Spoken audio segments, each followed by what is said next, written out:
efficient, executing, shooting for those big goals is predicated on your actions. Do you take an extra long lunch from jury duty to say, you know what, cool, I'm gonna chill and watch YouTube videos?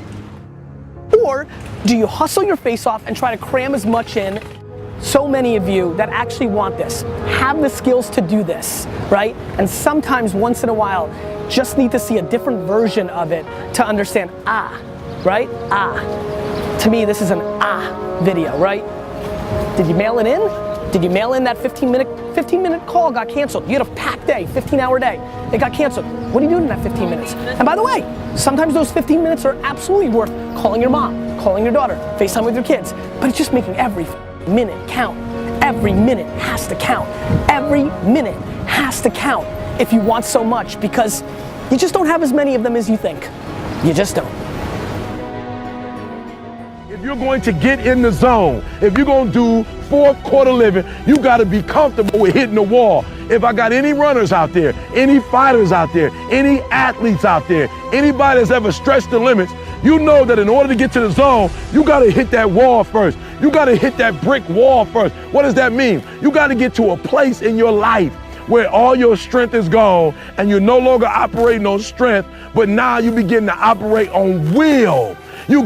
Listen to me, you get to a place where it's not this no more. It's not your strength. It's not your natural strength. You are for will. And many of you, I declare right now, many of you have never gotten the will. You've never operated on will. And so you got to hit the wall. And what I mean by hitting the wall is if I run for 30 minutes, right? If I run for 30 minutes, I got to say to myself, every time you run, Eric, you got to get to 35 now. You got to go 5 more. Once I get to 30, my body say, yo, E.T., let's stop. Because the last 5 days we did 30. We did 30, Eric. It's time to stop. We did 30 minutes, and what I got to do is I got to push it to the limits. I got to push it to the limit. I got to be willing to hit the wall. I've got to be willing to get past crying. I got to be willing to get past hunger. I got to get past self-defeat, saying you can't do it. I got to be willing to get past a low self-esteem and say I deserve it. If anybody else deserves it, I deserve it. It's mine. Listen to me. You got to be willing to hit that wall. And for most of you, when you get to that wall, you give up, you quit. You got to get to the place where you can hit the wall. There is a system. There is an orbit that you've been functioning in, and that most of the people around you contribute to. There's a social construct that contributes to you coming back down again. That defines you. And people are comfortable with you.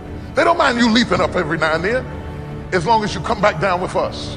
In fact, people only hate on you when you try to get away. As long as you come back down and fit back in the system, people don't have no trouble with you. But the moment you pack up your bags and say, see you, wouldn't want to be here, I'm out of here, people have a problem with that because you're leaving the orbit. And you're going to have to break the gravitational pull. You're going to spread your wings and you're going to sail into your destiny. There's a reason you survived. There's a reason you endured. There's a reason that you cried but didn't faint. That you crawled but you didn't collapse. That you fell down but you weren't shattered. You're a new person, but before you walk out of that door, you gotta have a new mind. You cannot believe the old labels. I want you to stop speaking negativity over yourself. You are an answer. Walk like it, talk like it, plan like it. The world will change their opinion about you the day after you do.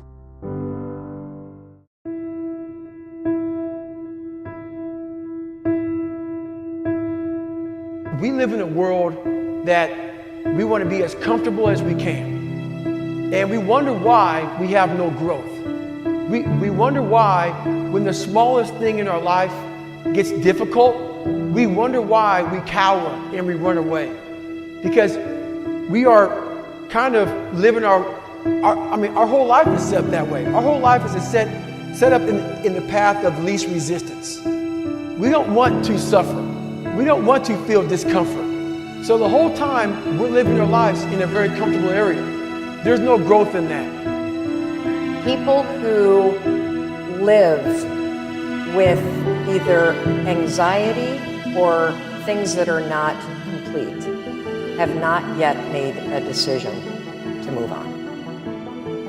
Whatever it is that you're struggling with, or anybody is struggling with, you're probably really frustrated with yourself because you know what to do to lose weight, but you can't make yourself do it. You know what you need to do in order to grow your business, but you can't make yourself do it. And so I was stuck in that extraordinarily, I think, human experience where I knew I should get up on time. I knew I should look for a job. I knew I should be supportive of Chris. I knew I shouldn't drink at night. I knew that I shouldn't isolate myself. I knew I should go see a therapist. I wasn't doing any of it. We knew we had to make it happen. Not getting it done was not an option. We had to make it happen. And it was hard, and we didn't know what to do every day. But when a door would close, we'd find a window. You've got to win. You got to take responsibility for where you're at. You got, sometimes even if it's not your fault, and then you got to go get after it. If you are somebody that is sitting around waiting for some external force to come and do the work for you, that is such a losing bet, it's unbelievable. Maybe you'll get lucky, maybe somebody will come, but more than likely, no one is coming. The only kind of force that will truly create change in your life is you. The internal kind of force. I hate to say it, but for those of you that feel really, really stuck, and you keep thinking that somebody's got to pick me, or somebody's going to discover me, or somebody's got to give me permission to write this book. It's ridiculous. This is external versus internal force. And what you have to figure out if you're stuck is, are you the kind of person that is guilty of needing, wanting, and waiting for external forces, people, an event, some outside force to kick you in the ass so that you'll finally do the stuff that you've been dreaming about doing? I want to tell you something. No one's coming. No one. Was very uncomfortable was being on a diet. Was very uncomfortable was trying to face things that I didn't want to face. And I also realized when I was really big, I had no growth. Why? Because I was living comfortable. So I realized for me to find growth, I had to face all these different things that made me very, very uncomfortable. One thing I faced was running. I absolutely hated running. But I knew for me to grow, I had to do this thing every single day. I wanted to start callousing my mind. I wanted to start becoming a better person. And how you become a better person, how you gain mental toughness, how you become the person you want to be, is constantly facing the things that you don't want to face. Every one of us has an internal fuel tank that is either empty or full. And if you're empty, you feel depleted. If you're full, you feel energized. If you're lying in bed and the snooze alarm goes, or the alarm goes off, and you feel depleted, and you start reaching for the snooze button, that's a really big sign that you need to get out of bed. You know, every day on the right side of the grass is a good day. And the older you get in life, the more you learn to appreciate just every day you feel good. Every day that you get up and your feet hit the floor and you're still moving forward. Enjoy every day. Cherish every moment. Tell people you love them. Enjoy your life.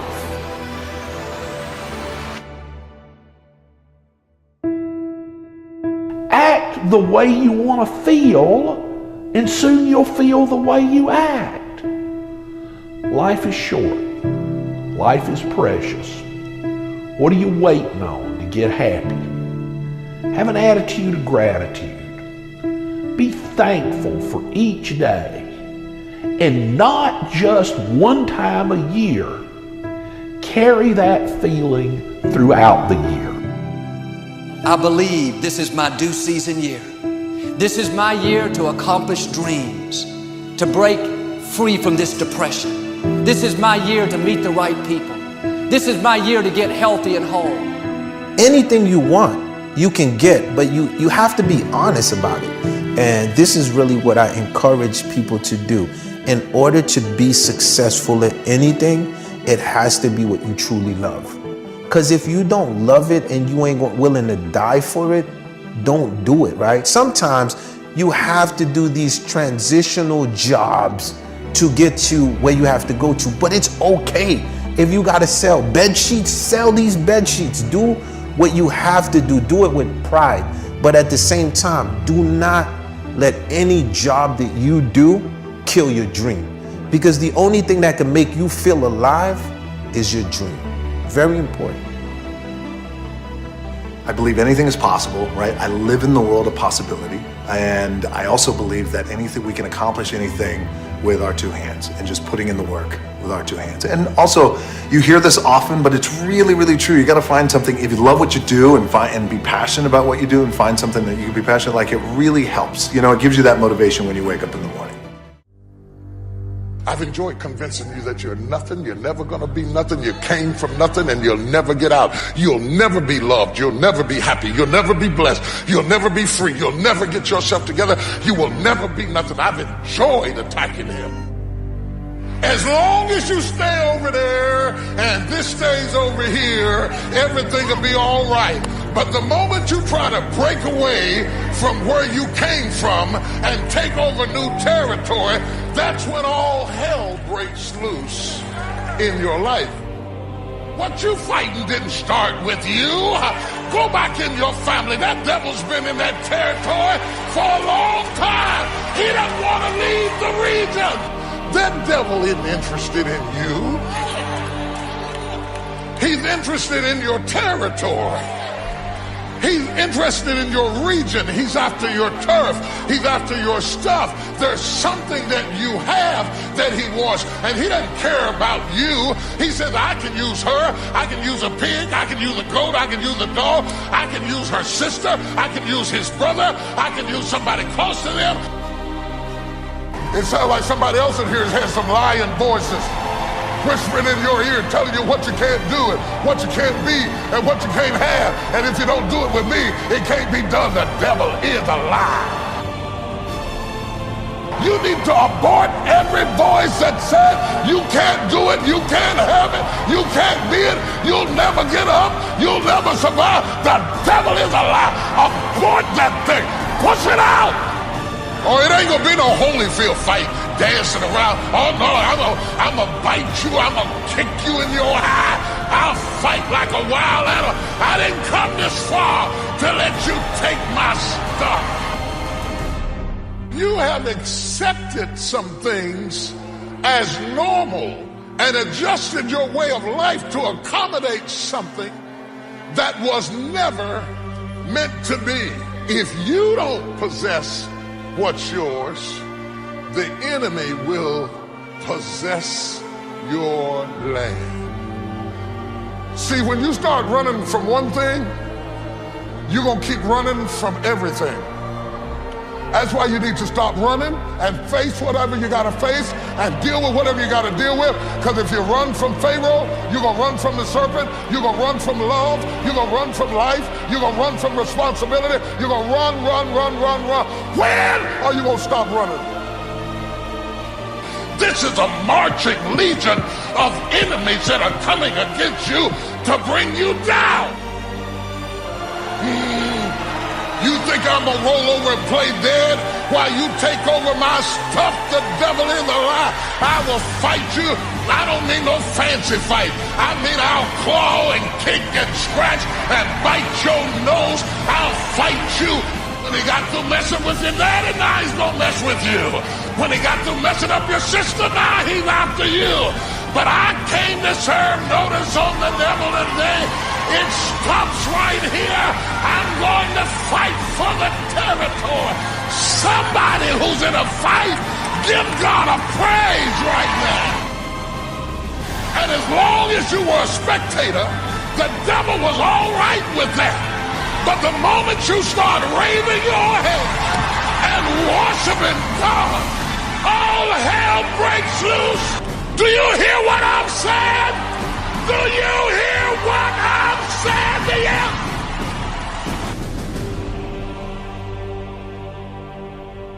you? You gotta hear this.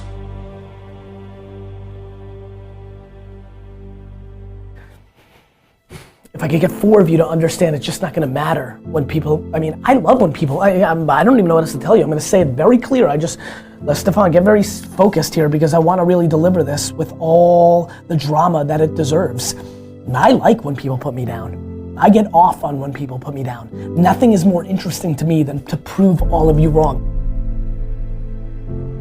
I love the people that think I'm a huckster or I've got some hidden agenda or I'm not that good or I won't be that great or I think too big of myself or my dad had a liquor store and that's the only reason I'm successful or I got lucky or show me, like please continue to judge me and underestimate me because it's the only driver I have and that's how I'm wired. I think one of my greatest inspirations or things that I would feed off of basically was just obviously people not believing in the cloud of doubt that kind of I felt hung over my head and wanted to just prove everybody wrong. You know what I mean? I wanted to make it and I was gonna make it regardless of what anybody said. I mean, there's so many people right now that are not doing what they love because they're worried about what other people think or what other people say, especially your inner family. We've talked about this at length. I'm very passionate about this. I'm so grateful that I don't give a crap what anybody thinks of me. When you're 15 now, when you're 51 or when you're 91, you're gonna be stunned how little you care, how little it mattered. And this includes your parents and your siblings and even your children. This is an intense thing. This is a very intense thing. And at the end of the day, it's not gonna matter. And you have to love yourself first and feel good and complete with yourself first. So as a 15-year-old, I would do what I did as a 15-year-old, which is start building those skills and not listen to your parents and not listen to your teachers and not listen to your friends. Respect it, but don't let anybody impose their way on you. It's you. You're with yourself, and you've got to make yourself happy first. I don't know if you'd agree with me on this, but in many ways, one of the key factors to legendary success isn't your natural ability. It's not whether you have the right product. It's not whether you're in the right field. It's not whether you've had a blessed background. It's not whether you have the right IQ. I want you to really think about and deconstruct and play with, maybe later tonight in your journal. I want you to deconstruct this idea of confidence. And it seems like a very simple word, but just think about it in your own life. When you have confidence, or we could even call it fire, when you have that fire within you, that confidence, that interior bravery, you almost have this power to do whatever it takes to get your brave vision done. You see, in this world, it's not about, in many ways, your strategy in your business or your ability in your life. It's about this thing called confidence. And we have all had these times in our lives when we are full of confidence. And what other people see as a problem, we simply do see as an opportunity. Other people see it as a stumbling block or a wall, and we see it as a stepping stone or this solution. And so confidence is something that you really want to wire in. Confidence is something you really want to develop. Confidence is a practice. Confidence is a muscle. And like any muscle, the more you focus on it and practice it and train it, the stronger your confidence is going to grow. And I just have to say it again. When you are at a place in your life when there is an ongoing, steady stream of confidence moving through your mindset, moving through your heart set, you do the heroic in your business and you achieve the remarkable in your life. People people really are concerned about what people think about them. It holds them back. You never, ever, ever, ever have. It's not a part of who you are. Is that your DNA, or where did that come from? I don't know. I just never gave a you know. I mean, yeah, it's just, once you get success in something, I mean, even when look, I failed many times, and you learn from those failures that it doesn't hurt as bad as you thought. Yeah. You know, that you can bounce back, and then once you taste some success, you realize it doesn't matter how many times you failed. Yeah. Right? You only have to be right one time, then everybody's always an overnight success, or, you know, this came easy to them. You know, you just got to keep on grinding and keep on trying new things. And you know, once you start feeling the success, you realize, look, it doesn't matter what the other people think, other than my customers, other than my, you know, my partners, other than my employees. I care what they think, but, you know, from the outside looking in, I was always just so focused that I just never, I mean, I got distracted from time. I don't want to say never distracted, but, you know, I just didn't want anybody else. I didn't want to think that how people saw me was a reflection of the job I was doing. You know, if my customers were happy, if my stakeholders were happy, I was happy. Your brain is like a supercomputer, and your self-talk is a program it will run. So if you tell yourself you're not good at remembering names, you will not remember the name of the next person you meet, because you program your supercomputer not to. And I always tell people that your self-talk is important, and it is the program that we will run. And I always tell people to keep it positive, keep it empowering, because your mind is always eavesdropping on your self-talk, right? And you have to be careful what you say to yourself, because it's this unconscious command. So I would be very careful, like when I get nervous, or I feel like I think some of the most successful people live at the edge of their limits, you know, and they play there also as well. And so whenever I feel in my nervous system, I feel like I can't do it, then I feel like I really must do it, because I feel like how we do anything is how we do everything. Knowledge is power, then learning is your superpower.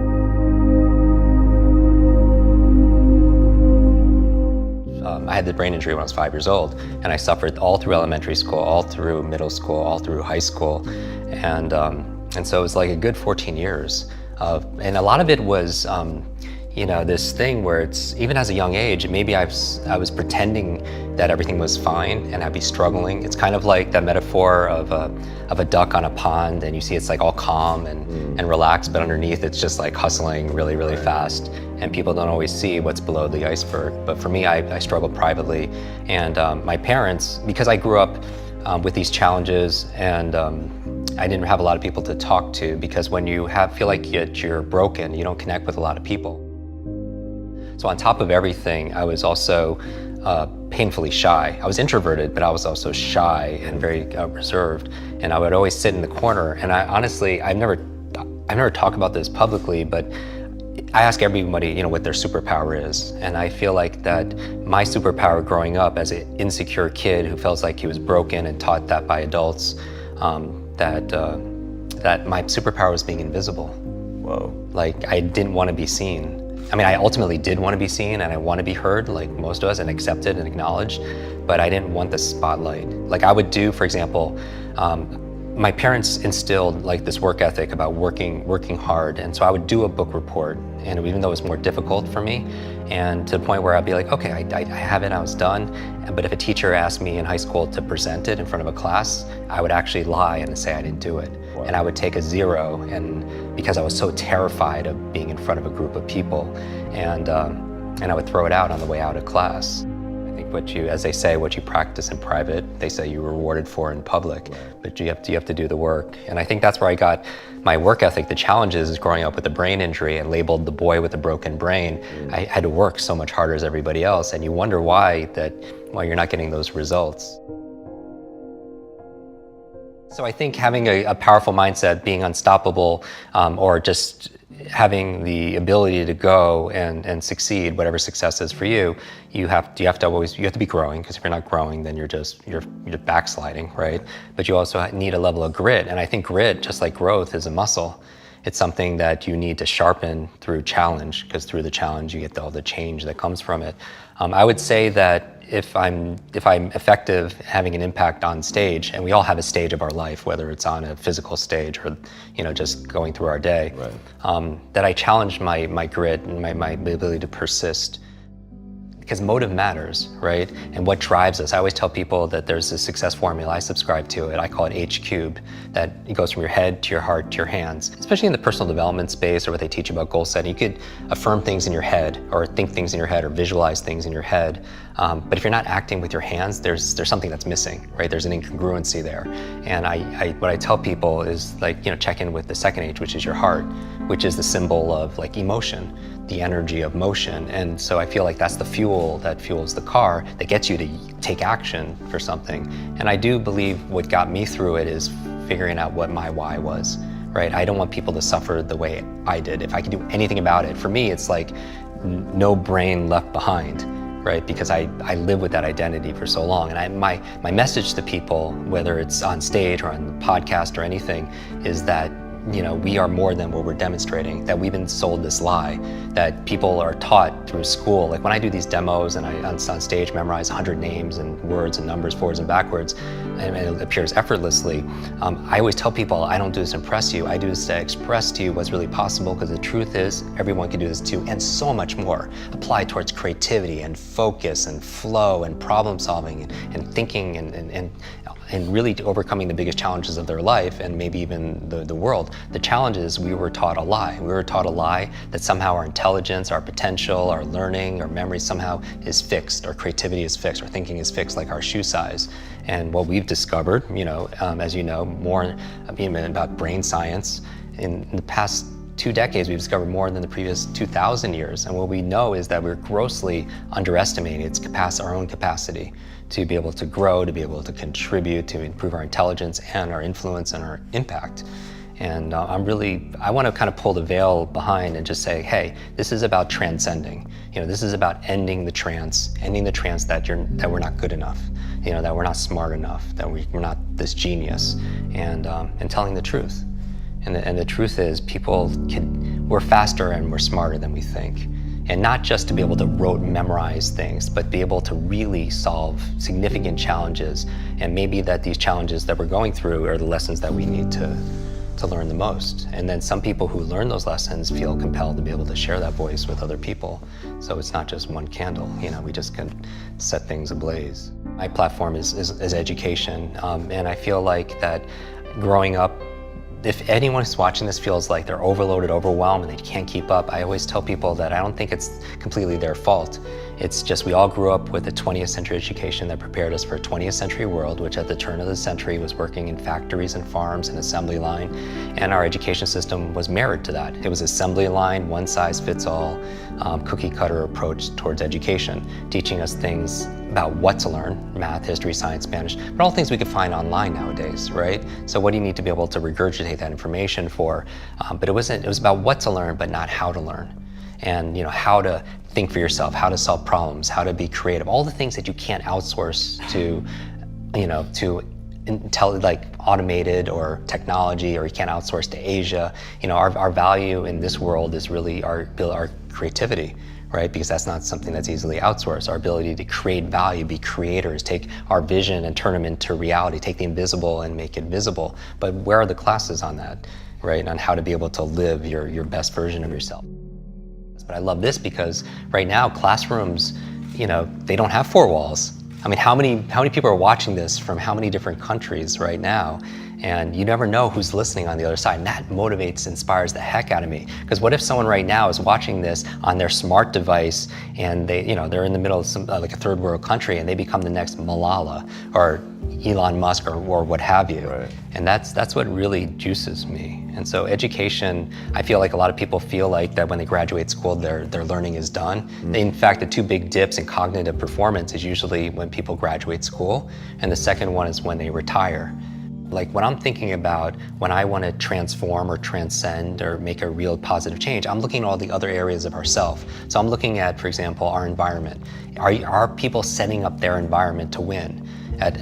So change doesn't just happen at this level of behavior, but you have to change the environment. So for example, if you want to stop eating a certain food, it helps to be able to have not have that food in your home, right? So you change the environment. If you want to read more, it helps to set up your environment where you have the books readily available, where you're going to read it because they perform, how I how I approach habit change is this area of motivation and this trigger, right? You want to trigger it to help remind you to do the behavior, right? So are you setting up the environment in a way that triggers the behavior that you want? But not only the environment is like the when and the where, but it's also the behavior is also the capabilities, because a lot of people want to change a behavior, but they're not training in the abilities. It's exercise when we talk about self-awareness being a superpower, really knowing who we think we are, because if we don't believe that we're a public speaker or we're a great parent or we're a great learner or genius, then we'll never be able to reach our full potential, because that will always be the ceiling that we bump up against. There's certain times of the day it's better to work out. There's better times of the day to be able to make love. There are better times of the day to be able to read, to check email, to ask for a raise. So I would think about, like, if geniuses find their element, their sweet spot, and they set up their routines and their rituals throughout the day to be able to align with their time when they're most productive, right? If they don't have a lot of energy in the morning, working out is probably not as good as doing it some other time. So the when and the where, and setting up your environment for success, because all your triggers are there that allow them. So I think geniuses set themselves up. So for example, they have their laptop, but they only use their laptop for work, and it's anchored, that's part of their environment, it's anchored to get them into flow states to be able to write or be productive. They don't use their laptop to binge on Netflix, right? They have an iPad that they use when they do that, because that's the state that they want to anchor for that, and they don't use that iPad to do work. And so my thing when it comes to success rituals and high performance and making an impact is that we all have that sovereignty, we all have that power, and whenever we put it out there and give it out to somebody else, like we're a thermometer, right? The metaphor I always talk about, it's like we're either thermometers or we're thermostats. And a thermometer, you think about the functionality of it, it just reflects what the environment is giving it, right? It just reflects the temperature and stuff. But a thermostat is different. It sets a standard, it sets a goal, it sets a vision, and the environment changes along with it. And I feel like our happiness, our joy, our level of fulfillment, our success is all dependent on where we put the locus of control.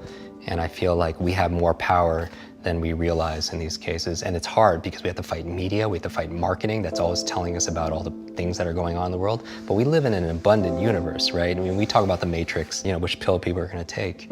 And that determines everything. And every single morning, you determine what color pill you're gonna take.